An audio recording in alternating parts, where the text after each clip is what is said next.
Hello दोस्तों, इस video में हम फियर्स के बारे में बात करेंगे। आखिर ये फियर्स होता क्या है और ये काली लिनक्स में काम कैसे करता है।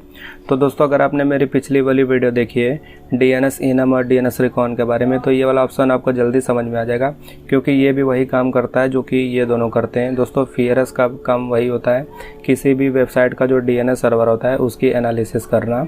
अब इसके अंदर के कमांड कैसे यूज़ वगैरह किए जाते हैं, चलिए हम देख के चलते हैं। तो जैसे मैं इसको ऊपर क्लिक करूँगा तो इसको यूज़ करने का तरीका और इसके अंदर जो भी ऑप्शन होंगे ये सभी आ जाएंगे।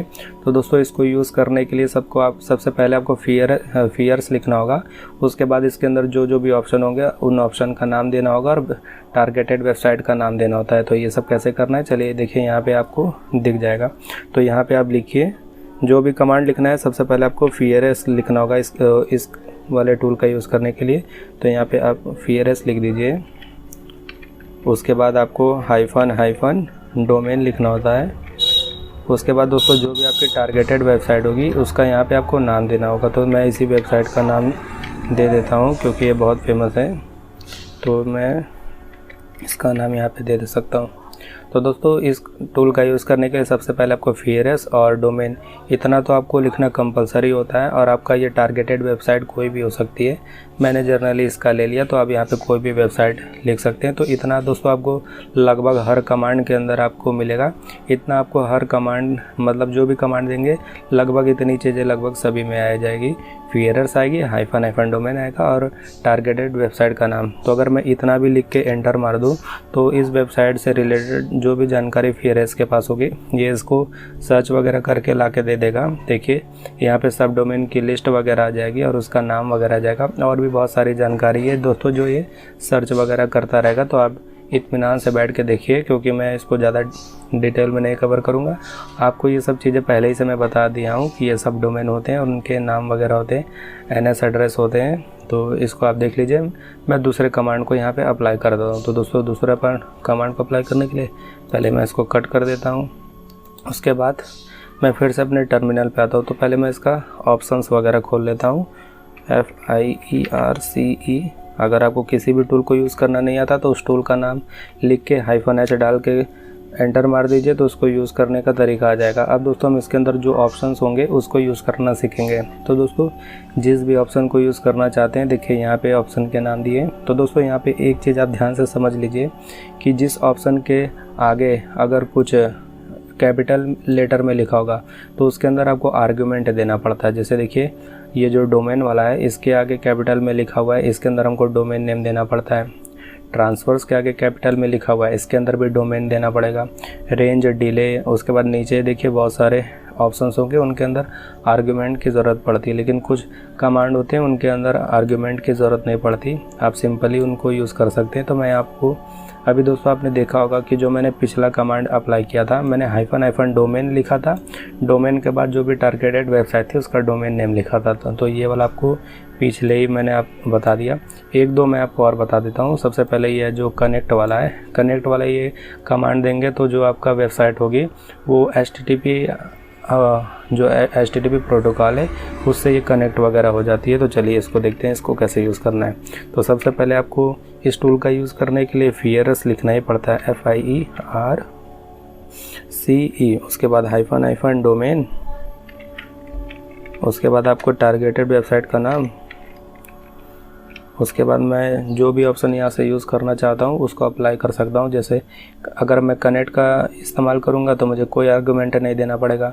वाइड अगर लिखूँगा यहाँ पे तो मुझे वाइड के आगे, इसके आगे कोई आर्गुमेंट नहीं देना होगा। लेकिन दोस्तों, अगर मैं ट्रांसफर्स लिखूँ तो आर्गुमेंट देना पड़ेगा। सर्च लिखूँ तो उसका आर्गुमेंट देना पड़ेगा। रेंज लिखूँ तो आर्गुमेंट देना होगा। अगर हाइफन डिले लिखता हूँ तो उसका भी मुझे आर्गुमेंट देना पड़ेगा। तो हर ऑप्शन के लिए अलग अलग तरीके से आर्गुमेंट दिया जाता है। अब ये कैसे दिया जाता है आप कहीं पे ऑनलाइन जाके देख सकते हैं, क्योंकि मैं यहाँ हर ऑप्शन का आर्गुमेंट देना बताऊँगा तो वीडियो काफ़ी लंबा हो जाएगा और सिक्योरिटी रीजन के चलते सभी ऑप्शन नहीं क्लियर किए जा सकते। मैं केवल एक दो ऑप्शन यहाँ पे कवर करूँगा। तो मैं सबसे पहले एक कनेक्ट वाला कर देता हूँ। तो मैं यहाँ पे हाइफन कनेक्ट लिख के अगर मैं एंटर मारूँगा तो देखिए ये मेरे HTTP से कनेक्ट वगैरह हो जाएगा। तो यहाँ पे इसको कनेक्ट होने देते हैं। इसके बाद नीचे ये और सर्चिंग वगैरह करेगा और मुझे HTTP प्रोटोकॉल से कनेक्ट करने में मदद करेगा। तो इसको कनेक्ट होने देते हैं। उसके बाद दोस्तों मैं आपको ये एक डिले वाला भी बता देता हूँ इसके अंदर, क्योंकि एक आर्ग्यूमेंट आपको देना पड़ता है। तो मैं इसको यहाँ से कट कर देता हूँ। आप नीचे जाएंगे, देखिए यहाँ पे आपको इसके सब डोमेन्स की लिस्ट वगैरह दिख जाएगी और आपको बहुत सारी जानकारी मिल जाएगी, एक्सपायरी डेट और सर्वर, यहाँ लेंथ वगैरह मिल जाएगा। तो इसको आप इत्मीनान से बैठ के पढ़ वगैरह लीजिएगा। मैं आपको आगे के कमांड बता देता हूँ। तो इसका मैं हेल्प डेस्क खोल लेता हूँ,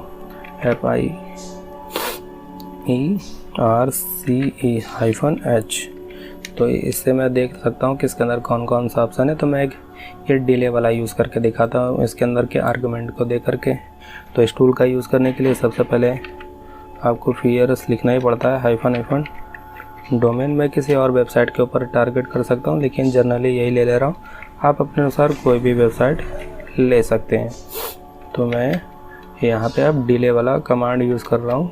तो हाइफन डिले। उसके बाद जो भी आपको आर्गुमेंट देना है, जैसे डिले का मतलब कितने टाइम का आप दो डोमेन नेम के बीच में टाइम डिफरेंस देना चाहते हैं। तो मैं मान लीजिए 5 सेकंड या नैनो सेकंड जो भी होगा, यहाँ लिख करके एंटर मारूंगा। तो उतने सेकंड के डिफरेंस के बीच में जितने भी सर्वर से कनेक्ट वगैरह कर सकता है, यहाँ पे आपको देखिए सर्च वगैरह कर देगा। तो दोस्तों इसी तरह आप अलग अलग ऑप्शन यूज़ करके इसके फाइल वगैरह को भी सेव कर सकते हैं।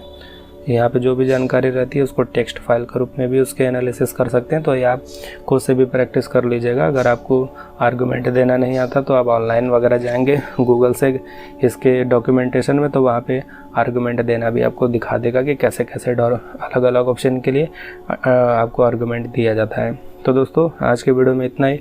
होप आपको ये FIERS से रिलेटेड वीडियो पसंद आया, क्योंकि दोस्तों इसकी बेसिक जो जानकारी थी मैंने बता दी। सिक्योरिटी रीजन के चलते सभी नहीं बताया जा सकता, जितना मुझसे पॉसिबल होता है मैंने बता दिया। फिर भी दोस्तों अगर आपको कुछ और पूछना है, अगर इतने में जो मैंने समझाया है, अगर ये इनमें से कुछ भी समझ में नहीं आया है, तो दोस्तों आप मुझे कमेंट सेक्शन के द्वारा पूछ लीजिएगा। कमेंट सेक्शन में मैं आपका डाउट क्लियर कर दूँगा। दोस्तों मैं चलता हूँ, मिलूँगा आपको नेक्स्ट वीडियो में नेक्स्ट टॉपिक के साथ। तब तक के लिए जय हिंद।